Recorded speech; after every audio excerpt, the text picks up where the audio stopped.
خوش اومدید به کانال تحلیلی 90. تو این کانال با شما همراه هستیم تا به بررسی موضوعات فوتبالی و همچنین اخبار و حوادث فوتبال بپردازیم. تو این قسمت که قسمت یکم کانال تحلیلی 90 هستش، با هم به موضوع 23مین دوره جام جهانی میپردازیم.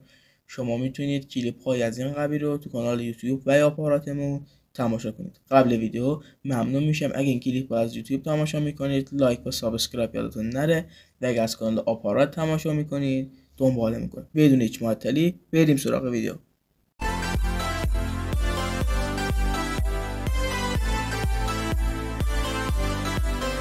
همونطور که گفتیم این قسمت با موضوع 23مین دوره جام جهانی هستش یا همون جام جهانی 2026. تورنمنتی بسیار متفاوته. شاید خیلیاتون میدونید چه تغییراتی پیدا کرده، اما به صورت کامل و جامع نمیدونید چطور شده، ولی تو این کلیپ به صورت کامل و جامع به اون پی میبریم. تو این کلیپ به 10 نکته مهم از جام جهانی 2026 میپردازیم.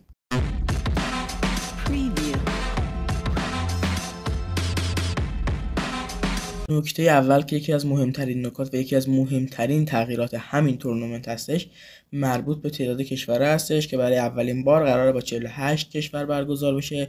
اگه نگاهی به تاریخچه تعداد کشورها بندازیم، از سال 1982 تا 1994 با 24 کشور، از سال 1998 تا 2022 با 32 کشور و از سال 2026 تا کنون قراره با 48 کشور برگزار بشه.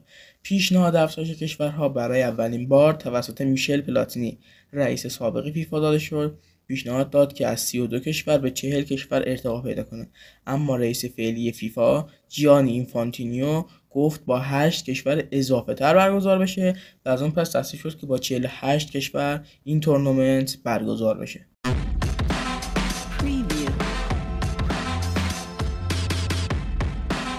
و نکته دوم در مورد میزبانی این تورنمنت هستش که به میزبانیت 3 کشور از قاره آمریکای شمالی قراره برگزار بشه. کشورهای آمریکا، کانادا و مکزیک هستند که بازی‌های اصلی و بیشتر بازی‌ها در کشور آمریکا برگزار میشه و جالبه که بدونیم هر 3 میزبان به صورت اتومات وارد این تورنمنت میشن و جزئی از سهمیه قاره آمریکای شمالی رو اشغال نمی‌کنن.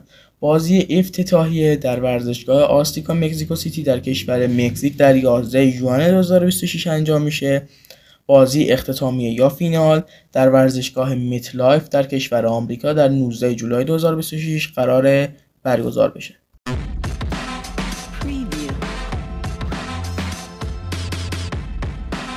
اما نکته سوم در مورد تعداد بازی هستش که به دلیل افزایش کشورها از 64 بازی که با 32 کشور انجام میشد به 104 بازی که قراره با 48 کشور انجام بشه ارتقا پیدا کرده.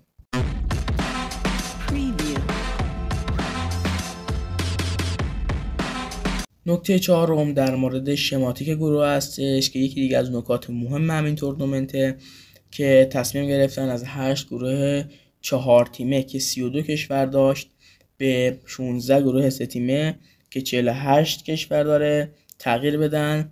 اما این گروه های 3 تیمه مشکل هایی داشتن که از جمله این مشکل ها میتونیم به 3 تا از مهماشون پی ببریم که اولی در مورد حذف فقط 16 کشور با 2 بازی بود. یعنی از بین 3 کشور هر گروه کشورهای اول و دوم به صورت مستقیم به دور دوم این تورنمنت صعود میکردن و کشورهای سوم هر گروه فقط با 2 بازی از جام کنار میرفتن.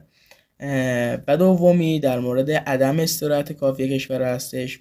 یعنی توی گروه 3 تیمه برای مثال با کشورهای برزیل، دانمارک و نیجریه هر کشور که فقط 2 بازی داره و تا هر گروه فقط 3 بازی انجام میشه. طبق بازی اول بین برزیل و دانمارک انجام میشه. هر دو کشور چون اولین بازی خودشونه آماده هستن. برای مثال بازی دوم بین برزیل و نیجریه انجام میشه که برزیل بدون ریکاوری به این بازی میپردازه، ولی نیجریه چون اولین بازی خودشه تو این بازی آماده است. و در این حین دانمارک در حالت استراحت و ریکاوری قرار داره. بازی بعدی که بین نیجریه و دانمارک هستش، نیجریه حالا تو این بازی بدون ریکاوری هستش و دانمارک که بازی قبلی در حالت استراحت بوده با ریکاوری کافی به این بازی میپردازه که این مشکل برای 2 کشور برزیل و نیجریه هستش. و سومی در مورد امتیاز دلخواه بازی هستش، یعنی کشورهای بازی آخر که امتیاز بهتری از تیم دیگه داشتن. برای مثال همین کشورهای برزیل، دانمارک و نیجریه. کشورهای دانمارک و نیجریه که بازی آخر بینشون انجام میشد برای مثال امتیازی نزدیک به صعود یا امید صعود داشتن، میتونستن با نتیجه دلخواه یا مساوی وارد مرحله بعدی بشن که برزیل حذف بشه. و غیره نقایص دیگه هم که وجود داشت باعث شد به 12 گروه 4 تیمه با 48 کشور تغییر پیدا کنه.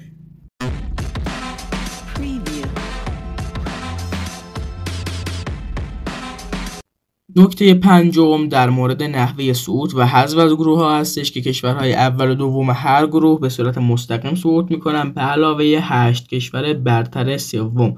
یعنی از بین 12 کشور سوم 8 تا از بهتریناشون به دور دوم صعود میکنه و غیره کشورهایی که شامل 4 کشور باقی مانده سوم و 12 کشور چهارم هستن از این تورنمنت حذف میشن. به طور کلی تعداد کشورهای صعود کننده به دور دوم این تورنمنت برابر با تعداد کل کشورهای صعود کننده به جام جهانی 2022 و 2018 هستش.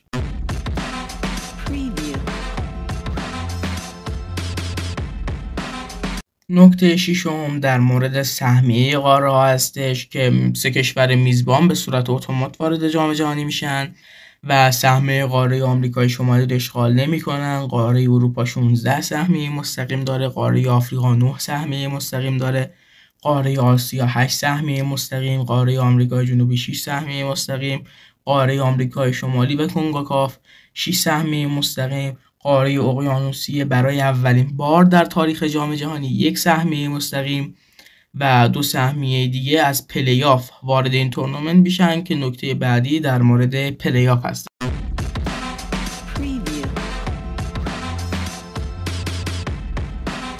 همونطور که گفتیم نکته هفتم در مورد پلی‌آف هستش که بین 6 کشور که نمایندگانی از قاره آمریکا، آفریقا و آسیا هستن برگزار میشه که هیچ کشوری از قاره اروپا راهی پلی‌آف نمیشه و بازی ها به صورت متمرکز در 2 کشور عربستان و قطر برگزار میشه از 16 تا 22 مهر 1405 تا اینکه 2 کشور وارد این تورنمنت بشن تا 48 کشور تکمیل بشه.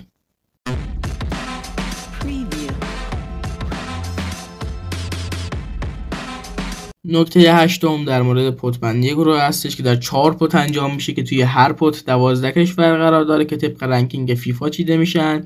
یعنی کشوری که رتبه بهتری تو رنکینگ فیفا داشته باشه تو پت‌های بالاتری قرار میگیره و کشورهای صعود کننده از پلی‌آف تو پت 4 این تورنمنت قرار میگیرن، حتی اگر کشور صعود کننده از پلی‌آف رتبه اول رنکینگ فیفا رو داشته باشه.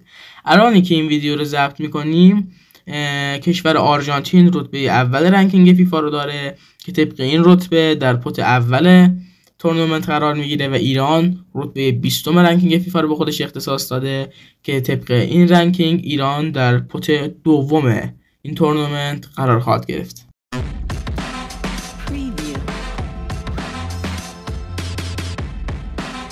نکته نهم در مورد تاریخ و زمان برگزاری تورنمنت هستش که از 11 ژوئن 2026 یا همون 21 خرداد 1405 تا 19 جولای 2026 یا همون 28 تیر 1405 هستش که بازی ها بین 37 تا 39 روز قرار انجام بشه به صورت فشرده که هر روز شامل 4 بازی خواهد بود.